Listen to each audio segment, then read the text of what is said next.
step into the new year and try to put what has undoubtedly been the worst year in living memory behind us, we at TT Now are delighted to bring our viewers an interaction with Dr. Raghuram Rajan, former Governor, Reserve Bank of India, presently Professor of Finance at the University of Chicago, Booth School of Business. Prior to taking over as RBI Governor, Dr. Rajan served as Chief Economic Advisor, Government of India, and also Chief Economist, International Monetary Fund, the youngest to be appointed to the post. So it goes without saying that he brings to the table a unique blend of domestic and international experience in both the fiscal and the monetary policy space. Welcome to the show, Dr. Rajan. Thanks for having me. Well, I had planned to start this interview with your obvious opening question, your assessment of the macroeconomy. But on a day when the Sensex came tantalizingly close to the hitherto unimaginable 50,000 mark, it was just 26,000 odd on the 23rd of March 2020. The macroeconomy must take a backseat to the question that's uppermost in the minds of almost all our viewers. What explains the disconnect between markets and the real economy? And I think I speak for all of them when I say, can you please do some crystal gazing for us? It is said that the seeds of the next bust are laid in the previous boom. But this is not an across-the-board boom. Economies are still struggling. So as someone who was amazingly prescient about the 2008 crisis, what is your take? Are we in for a rude shock, Raghu? Well, it's very hard to say, right? I think one has to look around the world, and Bitcoin reached 40,000 after being 10,000, in the beginning of last year. So Bitcoin is the classic bubble, right? It produces no value. It is an asset which can't even be used for payment because it is really difficult. As my friend Austin Goolsbee says, they don't take Bitcoin as payment in the Bitcoin conference because it's just too costly. And yet it hit $40,000. So why are people buying Bitcoin? Because they think it'll go up. Well, that's very bubblish in thinking. Tesla, another case where it's being priced at many multiples of the price of solid car companies like Toyota or General Motors, and you have to have a very firm view of their success and the spread of the vehicles they're making to justify the kinds of prices that are being paid. So it's not as if everything is priced in a way we understand. Now, that doesn't immediately imply that the bust is coming. There are certainly, when people talk about it, reasons to believe that there are underlying supports. The very easy monetary policy, the very low interest rates, the fact that economies are in rebound. I call it a rebound, as Carmen Reinhardt calls it, rather than a recovery, because a recovery means you go back to the place you were. We're still way below the place we were, but we are recovering. We are rebounding quite fast. And especially in manufacturing, that rebound is showing up in good results relative to the previous year. And it's suggestive that nothing really happened to impede growth. The truth is somewhat different. But and of course, there are lots of small investors with plenty of money, sometimes from transfers, sometimes from sitting at home and not spending it elsewhere, who are also punting on the stock market. So low interest rates, the fact that manufacturing is back and sometimes is showing healthy growth, the fact that many large companies are benefiting while small companies are going out of business, all that creates a temporary positive sense about where the economy is going. Of course, a lot of damage has been done, and this will show up in the medium term. And the question is are the positives enough to offset the negatives? And I don't want to be a stock market expert and tell you it's going to go up by this much and so on. I don't know. But I do think that it's a good time to be diversified. Let me now turn to India. Do you believe, as some people like noted journalist Swaminathan Iyer do, that we're experiencing a V-shaped recovery? Or do you believe, as I do, that it's much too early to say, because after the 24% contraction in GDP that we saw in the first quarter, almost anything will look good by comparison. How would you assess the health of the Indian economy? Well, All our numbers typically come from the formal sector of the economy and from large firms. Now, the Statistics Organization did try and extrapolate a little bit to the informal sector, but we don't know how effective that is. And really, as we discussed earlier, this pandemic has much greater effect on the informal sector, the small and medium enterprises, the ones that don't have deep resources. And the question is, how much has both the lockdown as well as the social distancing measures after that affected these enterprises? Certainly, when you look at formal employment, it's down significantly. But informal employment is probably down much more, and guesstimates are, maybe 18 million people are unemployed right now relative to what they were before the pandemic hit. So I think I'm in your camp that we will see a strong wave of growth. I mean, any country has to grow after being down, 25% of GDP. We will see a rebound.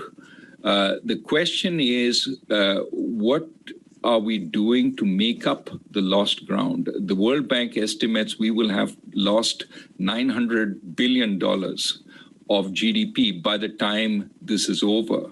Now, I don't know how good those estimates are, but that is 1/3 of GDP. How long will it take to reach the track we were on before the pandemic? Now, for the US, people say sometime in the second quarter of this year, we will be back. For India, my guess is we probably will not be back till late next year. 2022 to where we might have been, before the pandemic, and of course then to make up the ground that we lost because we were growing at 4-5% before then. So that's a line which is going up, and we need to go back to that line. It will take a little longer. So my sense is we go back to status quo ante sometime, late this year or early next year. And then we make up further lost ground over the course. But we certainly have lost a lot of ground during this process. Now, how this affects demand, how this affects the longer-term health of the economy, I think you're absolutely right, too early to tell. I also worry about the structural damage done. Damage done to households, damage done to children who, now have been taken out of school for a long time or who haven't been able to keep up with their classes. And we need to prepare for all that. What kind of remedial systems do we have when a kid which has been out of school for a year goes back to school? I mean, not only have they not learned over this year, but they've forgotten a lot. How do we bring them back up to speed? Or do we risk a permanent loss in learning in the next generation? Those are things we need to start preparing for. I think looking at the Sensex, one thinks problems are over. No, they're just starting. Absolutely not, I agree. But after the global financial crisis in 2008, RBI was quick to respond and ease liquidity. But now with the wisdom of hindsight, many of the problems of the later years, including high non-performing assets, are being attributed to the excessively loose monetary and fiscal policy in the aftermath of the crisis. This time round as well, the RBI has responded by easing liquidity. But as you watch the evolving situation, large excess liquidity, inflation rising, though the latest numbers showed some moderation, asset bubbles, stock market, commodity markets, is there a sense that maybe, just maybe, the lessons of 2008 have not been fully learned? Yeah. I think the lessons of 2008 are that it's not just stimulus which is needed to repair the system. We need to look to our fundamental processes and make them better so that that's what drives the economy going after that, rather than easy money or fiscal spending, right? So that's what we need to do at this point. I keep saying that we are missing the need to repair. There is a lot of repair and relief that is needed in the economy, and we focus too much on stimulus. when in fact there are parts of the economy which are hurting deeply and need support. But beyond the repair, of course, there is the issue of reforms to make the growth sustainable. And clearly, the government has been attempting some reforms. One can go into the details of why some of them have become controversial. But the reality is that we need a lot because our growth rate was falling even before the pandemic. And we need to ensure that we have a much higher growth rate, not just to recover the ground we have lost, but also to create jobs for those many, many, many millions who are joining the labor force.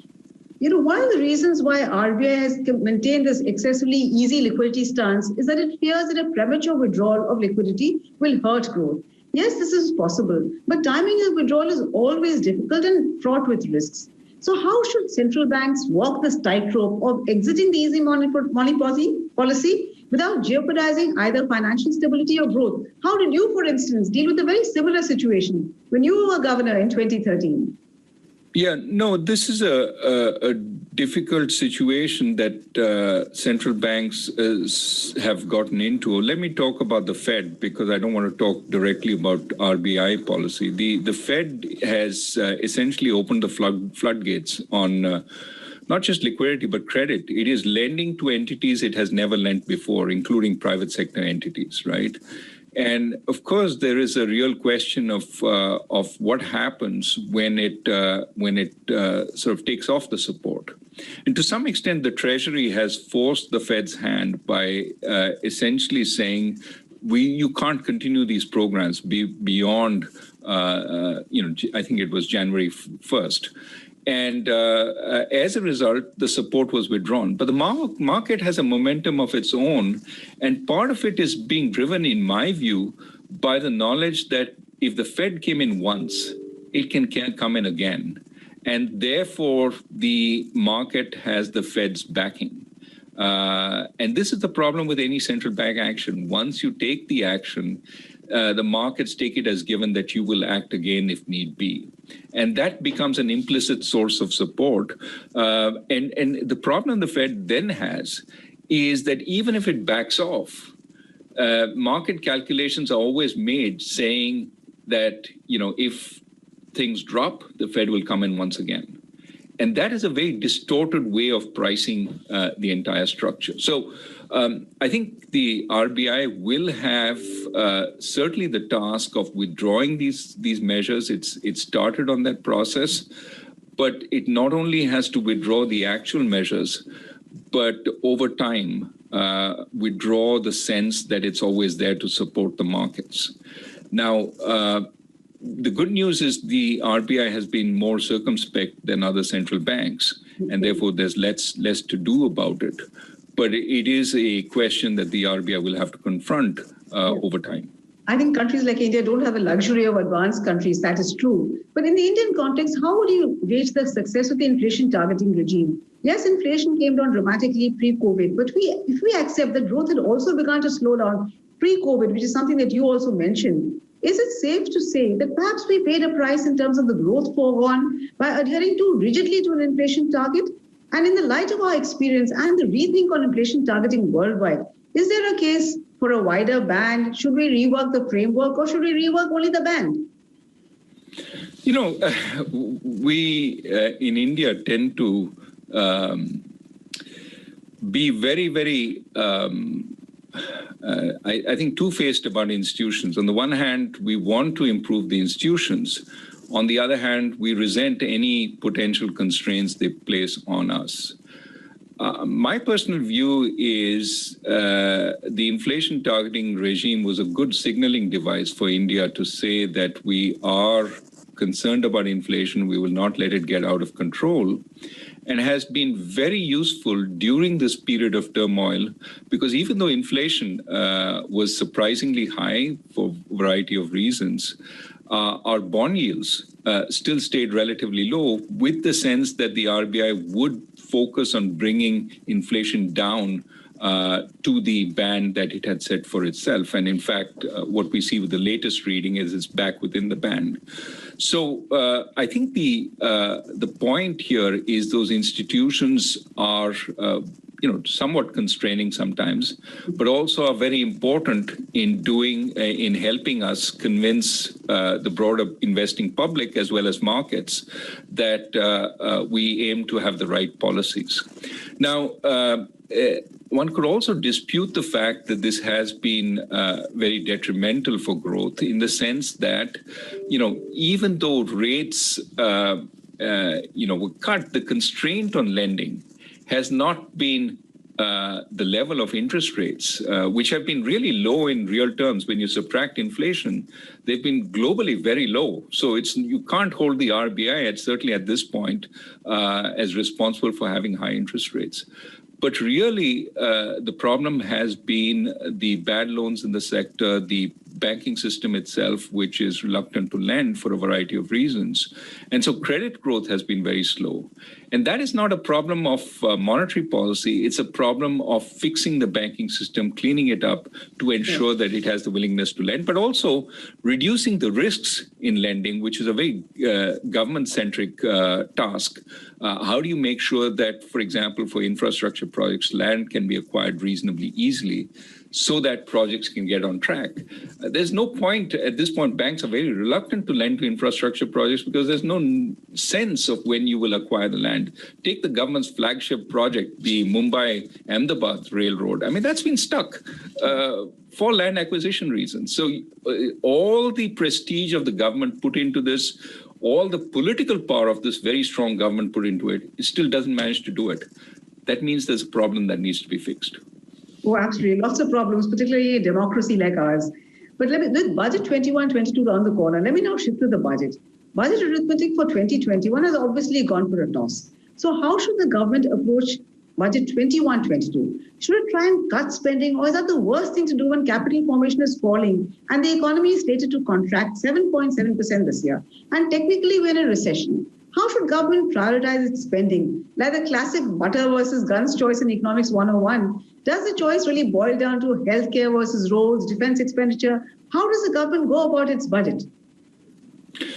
I think the word prioritization is obviously very important. It has to prioritize spending, which means focus on what is essential. And I would start with relief to the poorer households and ensure that there is adequate relief to the small and medium enterprises.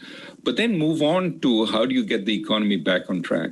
And clearly, one of the best ways the government has of getting the economy back on track is, doing the spending on infrastructure, much of which is done by state governments rather than central governments. So getting the money out to the states is quite important. This is the wrong time to starve the states. But making that kind of push, ensuring that the government has paid all its bills so that the liquidity goes back to companies who can use that for investment. Those are all aspects of what the government needs to do. So where does it cut? Well, it has to find places to cut. Typically, it starts with, okay, we're not going to use as much paper in the printers. Those are low ticket items. You have to find out, bigger places you can cut. But the greater sort of source of reducing the deficit may be in selling assets.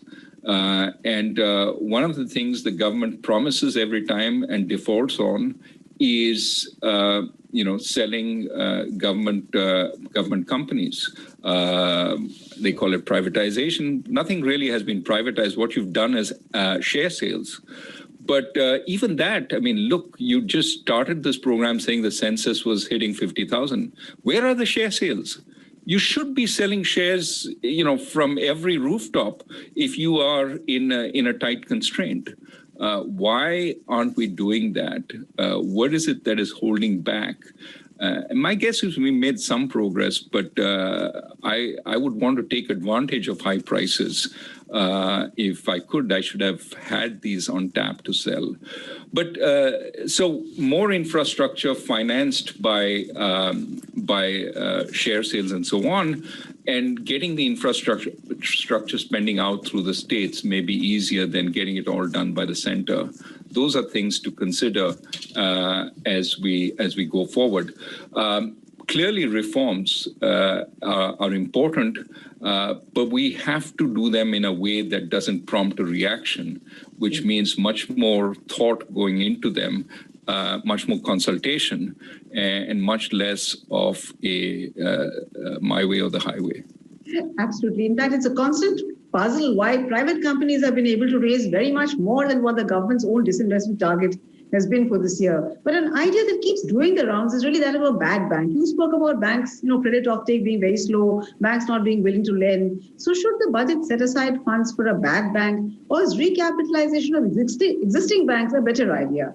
Also, since recap banks are only really a book entry with limited implications for fiscal deficit, even though they might increase the debt to GDP ratio, what explains the government's reluctance, to your mind, to go in for recap bonds? Well, I would think that there are reasonable concerns in a government on sort of filling a leaky bucket. The real problem with our public sector banks is they need to be filled every few years because they make yet another set of bad loans, which require the capital to be replenished. And so without governance reform, I think the reluctance to fill that bucket is understandable, but that means that much more work has to be done on governance.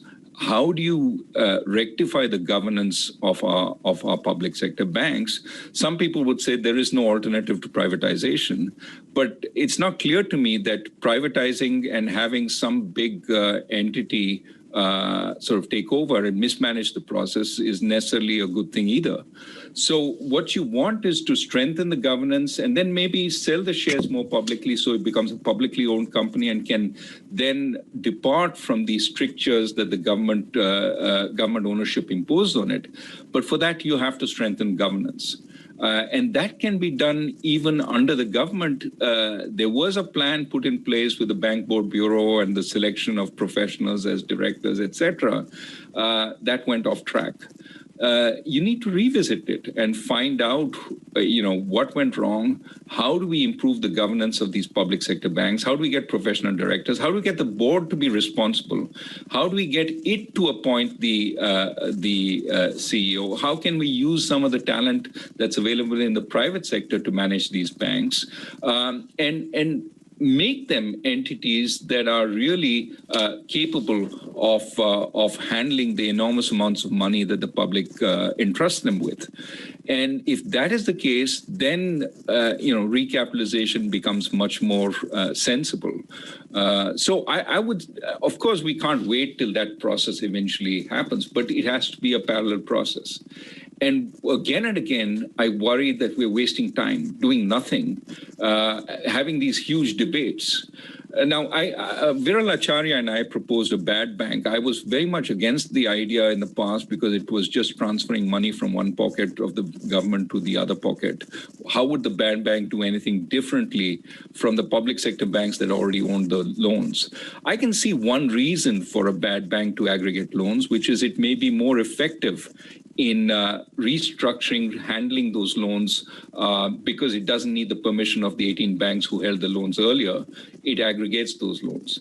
But in order for that to work, the bad bank has to have the personnel who have the competence and the capability of negotiating with the private sector entrepreneur, the promoter, and ensuring that the banks get a fair deal.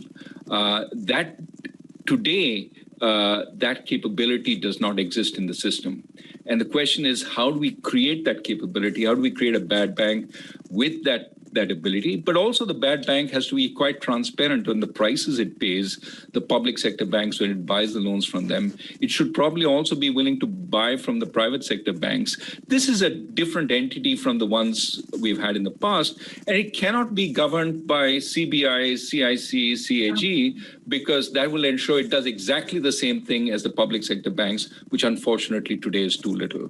So that means an entity which is differently structured, has more, looks more like a joint venture or a PPP rather than a public sector entity. I know I said that was going to be my last question, but I cannot resist asking you just one more. When you look back at your journey, the transition from academia to policy making and then back to academia, what would you choose if you were given a choice? The sane and calm world of academia or the hurly-burly of policy making?